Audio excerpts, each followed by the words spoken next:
ఫిర్ జీవిత పరమార్థం తెలియాలి అంటే మనల్ని మనం ప్రశ్నించుకోవాలని, అలానే జీవితంలో గెలవాలి అంటే కోపం ఆవేశం ఉండాలి అని చెప్పి మీరు అంటూ ఉంటారు. ఇది నిజమేనా?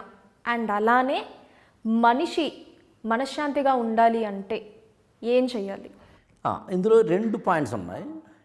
మనిషి తనను తాను ప్రశ్నించుకుంటే వచ్చే అడ్వాంటేజ్ ఏంటంటే తన యొక్క లోపాలను అర్థం చేసుకోగలుగుతాడు. నిత్యం మనల్ని మనం ప్రశ్నించుకోవడం వల్ల మళ్ళీ అలా అని చెప్పి అది ఆత్మన్యూనతకి దారి తీయకూడదు.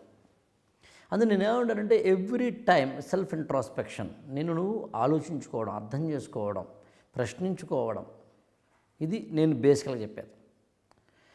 ఆవేశము కోపము ఉంటే మనిషి ఎదుగుతాడన్నది యాక్చువల్ ఉద్దేశం కాదు. నీకు పని చెయ్యాలనే తపన. రాజకీయాల్లో తీసుకుంటే కొంతమంది లీడర్లు అగ్రెసివ్గా ఉంటారు, కొంతమంది లీడర్లు సాత్వికంగా ఉంటారు.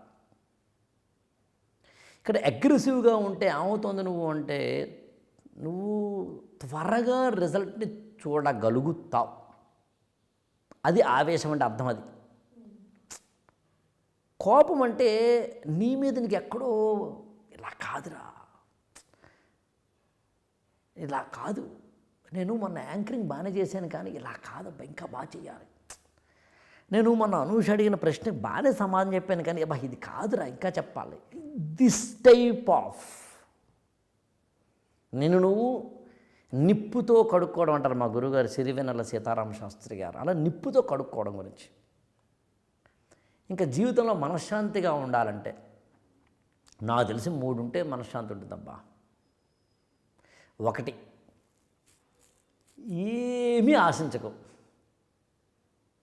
2, ఎల్లప్పుడూ పని చేయి.